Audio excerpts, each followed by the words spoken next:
Hi viewers, welcome to our channel. ప్రస్తుతం మనతో పాటు సీనియర్ జర్నలిస్ట్ దామ బాలాస్ సార్ వారితో మాట్లాడారు. నమస్కారం సార్. నమస్తే. నాగన్న సర్వే అని లేటెస్ట్ ఒక సర్వే వచ్చింది సార్. మరి ఏపీ ఎలక్షన్స్ దృష్టిలో ఉంచుకొని అది అంచనా ప్రకారం రిలీజ్ చేసిందంట. ఆ సర్వే ఏం చెప్తుంది సార్? మనకి ఎన్నికలు అయిపోయిన తర్వాత రకరకాల సర్వేలు వస్తూనే ఉన్నాయి. బట్ మెయిన్ స్ట్రీమ్ సర్వేలు ఏవి లేవు నిజానికి. అంటే మెయిన్ స్ట్రీమ్ వాళ్ళందరూ కూడా ఎగ్జిట్ పోల్స్ 1వ తేదీ ఈవినింగ్ 6:30 తర్వాత బయటికి తీస్తారు. ఎందుకంటే దేశవ్యాప్తంగా సర్వే కాబట్టి అన్నీ కూడా సెపాలజిస్టులు అందరూ కూడా దేశవ్యాప్తంగా చేస్తారు కాబట్టి మనకు ఆంధ్రప్రదేశ్ కూడా లోక్సభకు సంబంధించి కొంత అథెంటిక్ ఇది వచ్చే అవకాశం ఉంది. అయితే ఎగ్జిట్ పోల్స్ అన్నీ కూడా కరెక్టా అంటే గతంలో చాలా వరకు కరెక్ట్ అయినాయి. 2019లో తీసుకుంటే మన కేంద్రంలో ఎవరు అధికారంలోకి వస్తారంటే మళ్ళీ ఎన్డీఏ కూటమి అధికారంలోకి వస్తుంది. బీజేపీకి సొంతంగా మెజార్టీ వస్తుంది. ఎన్డీఏ కూటమికి 342 నుంచి 352 వరకు వస్తాయనేది ఎక్కువ ఎగ్జిట్ పోల్స్ చెప్పాయి. దాని ప్రకారం అక్కడ వచ్చింది. అలాగే మనకి మొన్న తెలంగాణ అసెంబ్లీలో కూడా చాలా చోట్ల చాలా ఎగ్జిట్ పోల్స్ కొన్నేమో కాంగ్రెస్కి వస్తాయని మెజార్టీ చెప్పాయి, కొన్నేమో బీఆర్ఎస్కి వస్తాయని కూడా చెప్పాయి. సో ఆ రకంగా తీసుకున్నప్పుడు ఎగ్జిట్ పోల్స్ తెలంగాణలో మెజారిటీ కరెక్ట్గా చెప్పాయి అన్నమాట. సో అలాగా ఫెయిల్ అయినవి కూడా ఉన్నాయి. ఫర్ ఎగ్జాంపుల్ ఛత్తీస్గఢ్లో కాంగ్రెస్ మళ్ళీ వస్తుందని చెప్పాయన్నీ, అది ఫెయిల్ అయింది. సో ఏదేమైనా ఎగ్జిట్ పోల్స్ అనేవి కొంతవరకు అయితే ట్రై చేయొచ్చు. అయితే ఇక్కడ ఏమైందంటే ఆంధ్రప్రదేశ్లో ఏంటంటే ఇప్పటి వరకు సర్వే చేసిన వాళ్ళంతా చెప్తుండేది జనం ఫ్రీగా చెప్పట్లేదు అని. ఎందుకంటే అక్కడ చాలా చోట్ల హోరాహోరీ ఉంది. సో తెలుగుదేశం వాళ్ళ నుంచి వైసీపీ నాయకుల నుంచి కూడా గొడవలు జరిగే అవకాశం ఉంది. ఎవరన్నా చెప్పారనుకో, నేను అది పలానోళ్ళు వాళ్ళకి వేసారంట, అందరికీ తెలిసి జరుగుంటే ఓకే, తెలియకుండా ఇప్పుడు నేను వైసీపీకి వేసాను కానీ అక్కడ ఊర్లో తెలుగుదేశానికి వేసానని చెప్తున్నాను. సో ఎవరో వచ్చి ఇప్పుడు సర్వే చేసినప్పుడు నేను తెలుగుదేశానికి వేసానని చెప్తానా, వైసీపీకి వేసానని చెప్తానా? సో ఇట్లాంటి ప్రాబ్లమ్స్ ఉంటాయన్నమాట. కాకపోతే ఇది మేజర్గా ఉంటుందా అనేది ఇష్యూ. సో ఏదేమైనా ఇవన్నీ కూడా వాళ్ళకి కూడా సర్వే చేసే వాళ్ళకి కూడా ఇవన్నీ తెలుస్తాయి, ఎందుకంటే వాళ్ళకి ఎక్స్పీరియన్స్ ఉంటుంది. సో జనం దగ్గర రాబట్టుకోవడం ఎలాగా, వాళ్ళు ఏం చెప్తారు, దాన్ని మనం యాజ్ ఇట్ ఈజ్గా ఫేస్ వాల్యూ తీసుకోవాలన్నా, ఇవన్నీ వాళ్ళకి కూడా ఉంటుంది. ఏదేమైనా సర్వేలు అయితే ఎగ్జిట్ పోల్స్ అయితే అథెంటిక్గా అఫిషియల్గా మనకి జూన్ 1 ఈవినింగ్కి వస్తాయి కాబట్టి అప్పుడు మనం విశ్లేషించుకోవచ్చు. అయితే ఇప్పుడు ఏంటంటే ఆంధ్రప్రదేశ్ వరకు తీసుకుంటే అక్కడ ఎవరు ఆగలేకపోతున్నారు. మా నాయకులు పక్కన పెట్టండి, అభ్యర్థులు పక్కన పెడితే మామూలు జనమే అసలు విపరీతంగా కనిపించిన వాళ్ళందరికీ ఫోన్లు చేసి అడుగుతున్నారు, వాళ్ళకి పరిచయాలందరికీ ఫోన్లు చేసి అడుగుతున్నారు, పరిచయస్తులందరికీ అసలు ఎవరు వస్తారు, బాబు మీకు ఎవరు వస్తే ఏంట్రా అంటే కూడా లేదు సార్ తెలుసుకోవాలి మేము, ఎవరో ఏదో ఒక సైడ్ తీసుకునేసారు అందరు కూడా, ఇటు వైసీపీ సైడో ఇటు కూటమి సైడో తీసుకునేసారు. కాబట్టి వాళ్ళకి మా వాళ్ళు గెలుస్తారా లేదా అన్న టెన్షన్ అయితే బలంగా ఉంది. రెండో వైపు కొన్ని చోట్ల పందాలు బెట్టింగ్ కాశారు కాబట్టి ఆ బెట్టింగ్ వల్ల కూడా వాళ్ళు ఎక్కువగా తెలుసుకోవాలనే ఆతృత బాగా పెరిగింది. ఈ క్రమంలో కొన్ని సర్వేలు వచ్చాయి అంచనాల పేరుతో. ఇప్పుడు కొత్తగా నాగన్న సర్వే వచ్చింది. మామూలుగా నాగన్న సర్వేకి కొద్దిగా క్రెడిబిలిటీ ఉంది. గతంలో కూడా నాగన్న సర్వేలు మనం కూడా చెప్పుకున్నాము. సో ఇప్పుడు ఈరోజు మార్నింగ్ నాగన్న సర్వే ఒకటి వైరల్ అవుతుంది. అది అంచనా పేరుతో వచ్చింది. ఎందుకంటే ఎగ్జిట్ పోల్స్ పేరుతో అనౌన్స్ చేయకూడదు. నిన్ననే ఒరిస్సాలో ఎవరో ఒక TV channel exit polls announce చేసిన దానికి ఎలక్షన్ కమిషన్ సీరియస్గా తీసుకొని వాళ్ళకి నోటీసులు ఇచ్చింది.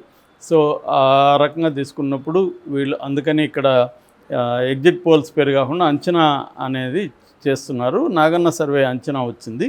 ఈ అంచనా ప్రకారం వైసీపీ అధికారంలోకి వస్తుందని నాగన్న సర్వే చెప్తుంది. వైసీపీకి కంఫర్టబుల్గా 96 సీట్లు వస్తాయని నాగన్న సర్వే చెప్తుంది. అయితే 22 చోట్ల టఫ్ బ్యాటిల్ని ఎదుర్కొంటుంది. టఫ్ బ్యాటిల్ ఎదుర్కొని 2000, 3000 రేంజ్లో అక్కడ కూడా 22 ప్లేస్లో కూడా గెలుస్తుంది, కానీ హోరాహోరీ పోరాటం అయితే ఉంటుంది. సో మొత్తంగా 118 సీట్లు వైసీపీకి వస్తాయి అనేది నాగన్న సర్వే తేల్చింది.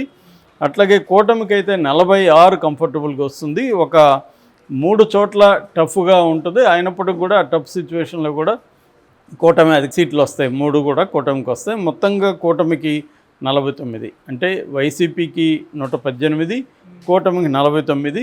ఒక 8 చోట్ల మాత్రం మేము కూడా చెప్పలేము, అది తేలట్లేదు, అక్కడ ప్రజలు కరెక్ట్గా చెప్పట్లేదు, టైట్గా ఉంది అనేది చెప్తున్నారు. అంటే వాళ్ళ సర్వేలో కూడా క్లియర్గా చెప్పలేకపోతున్నారు. 8 చోట్ల మాత్రం వాళ్ళు వదిలేశారు. అది ఎన్నికలైనాక రిజల్ట్ వచ్చినాక చూడాల్సింది తప్ప ఇప్పుడు మేము చెప్పలేమని వాళ్ళు వదిలేశారు. కాబట్టి నాగన్న సర్వే క్లియర్గా వైసీపీకి అనుకూలంగా ఉంది ట్రెండు. కాబట్టి ఖచ్చితంగా వైసీపీ అధికారంలోకి వస్తుందనేది చెప్తున్నారు. అయితే మనం ఇప్పుడు ఆరా మస్తాన్ కావచ్చు, నాగన్న కావచ్చు, వీళ్ళిద్దరూ కొంత నోన్ సెపాలజిస్టులు తెలుగులో. సో ఆరా మస్తాన్ అయితే ఆయన ఇంతవరకు నేను ఆ రోజు వరకు అనౌన్స్ చేయను ఏ రకంగా కూడా అన్నాడు. ఆయన పేరుతో ఒక సర్వే వస్తే కూడా ఆయన ఖండించాడు. అయితే ఆరా మస్తాన్ కూడా గతంలో మాట్లాడుతూ కొంత ఎడ్జీ వైసీపీకి ఉందన్నట్టుగా మాట్లాడాడు. దానికి ప్రధాన కారణం ఏంటంటే ఆ రోజు ఆఫ్టర్నూన్ 13th ఆఫ్టర్నూను నుంచి ముఖ్యంగా ఈవెనింగ్ ఎక్కువగా మహిళలు, తర్వాత వృద్ధులు, ఈ 2 సెక్షన్లు బలంగా వేశారు. తర్వాత ఏంటంటే 2019తో పోలిస్తే ఈసారి 16 లక్షల ఓట్లు ఎక్కువ పడ్డాయి. ఆ 16 లక్షల్లో 12 లక్షల మంది మహిళల ఓట్లు, ఆ 12 లక్షలలో మెజారిటీ వైసీపీకి వేశారు అనేది ఆరా మస్తాన్ కూడా విశ్లేషించాడు. సో ఏదేమైనా ఆరా మస్తాన్ కావచ్చు, నాగన్న కావచ్చు, వీళ్ళు ఆరా మస్తాన్ డైరెక్ట్గా చెప్పకపోయినా ఇండైరెక్ట్గా వైసీపీ వస్తుంది అంటున్నాడు. నాగన్న అయితే డైరెక్ట్గానే 118 సీట్లతో వైసీపీ గవర్నమెంట్ ఫామ్ చేస్తున్నారు. 118 అనేది ఇవాళ ఉన్న సిచ్యువేషన్లో వెరీ వెరీ కంఫర్టబుల్ మెజార్టీగా మనం చెప్పుకోవచ్చు. ఓకే, మామూలుగా ఇప్పుడు అందరూ చెప్తున్నది ఏంటంటే రఘువీరారెడ్డి కూడా మొన్న చెప్పాడు 95 నుంచి 97 వస్తాయి ఏ పార్టీకి వచ్చినా, అంతకంటే ఎక్కువ రాదు అనేది ఆయన చెప్పాడు. అంటే మనకేంటంటే ఏ పార్టీ అధికారంలోకి వచ్చినా 120నో 30నో 40నో వచ్చే అవకాశం లేదు, 100కి అటు ఇటుగా వచ్చే అవకాశం ఉంది. అంటే 100కి 5 ఇటు 5 అటు వస్తుంది తప్ప స్వీప్ అయితే ఖచ్చితంగా ఉండదు. అబ్సల్యూట్ మెజార్టీ అంటే ఎక్కువ సీట్లు కూడా వచ్చే అవకాశం లేదు, టైట్గా ఉంటుంది. అందువల్ల స్ట్రాంగ్ అపోజిషన్ పార్టీ అసెంబ్లీలో ఉంటుంది అనేది చెప్తున్నారు. ఈ నాగన్న సర్వే పవన్ కళ్యాణ్ గెలుస్తాడని కూడా చెప్తుంది. ఉండిలో రఘురామకృష్ణరాజు ఓడిపోతాడని చెప్తుంది. చంద్రబాబు వస్తాడని చెప్తుంది అక్కడ. ఇంకా జగన్ ఎట్లాగో వస్తాడు. తర్వాత మంగళగిరిలో కూడా లోకేష్ వస్తాడని ఈ సర్వే చెప్పింది. నగిరిలో టైట్ అనేది చెప్పింది.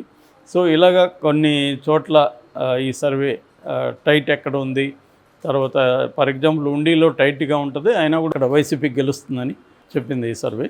మరి ఈ సర్వే ఎంతవరకు నిజమవుతుందో తెలియదు. ఎందుకంటే ఇప్పుడు మనకి ఎక్కువగా ఈ మధ్య వస్తున్న సర్వేలన్నీ కూడా వైసీపీకి మెజార్టీ వస్తుందని చెప్తున్న సర్వేలే కనబడుతున్నాయి. తెలుగుదేశం వైపు నుంచి అంత పెద్దగా సర్వేలు కనబట్ల. ఒకటి ఏంటంటే మొన్న బీజేపీ సెంట్రల్ కమిటీ చేసింది తెలుగుదేశం కంఫర్టబుల్గా అధికారంలోకి వస్తుందని చెప్పారు. ఇక రెండోది ఏంటంటే ప్రశాంత్ కిషోర్ ప్రతిసారి కూడా అనేక చోట్ల ఆయన ఇంటర్వ్యూలు ఇస్తున్నాడు. ఆయన కూడా క్లియర్గా వైసీపీ 50 కూడా రావు ఈసారి వైసీపీకి, కూటమి అధికారంలోకి వస్తుందనేది ఆయన చెప్తున్నాడు. అట్లాగే యోగేంద్ర యాదవ్, ఆయన దేశవ్యాప్తంగా వెరీ వెరీ వెల్ నోన్ సెపాలజిస్టు. ఆయన బీజేపీకి సొంతంగా మెజారిటీ రాదు, 240 అలా వస్తుంది. సో ఎన్డీఏ కూడా కంఫర్టబుల్గా గవర్నమెంట్ ఫామ్ చేసే పరిస్థితి లేకపోవచ్చు, ఇబ్బంది పడుతుంది అన్నట్టుగా ఆయన మాట్లాడుతున్నాడు. ఆయన ఎన్డీఏలో కూడా ఒక ఆంధ్రప్రదేశ్లో మాత్రమే 15 సీట్లు వస్తాయి కూటమికి అని కూడా ఆయన డిక్లేర్ చేశాడు. సో ఆ రకంగా ఆయన కూటమికి అనుకూలంగా మాట్లాడినట్టుగా మనం అర్థం చేసుకోవాలి. ఇలాగా కొన్ని ఓవరాల్గా కొన్ని విషయాల్లో కూటమికి కూడా కొంతమంది పాజిటివ్గా ఉన్నారు. కానీ ఇటువంటి నాగన్న సర్వేలు, తర్వాత పొలిటికల్ ఎడ్జీ, ఇలాంటి కొన్ని సర్వేలు మనం ఆల్రెడీ చెప్పుకున్నాం. అవన్నీ కూడా వైసీపీకి ఎడ్జ్ ఉంది, వైసీపీ అధికారంలోకి వస్తుందని చెప్తున్నాయి. ఏం జరుగుతుందని చూడాలి. Okay, thank you so much.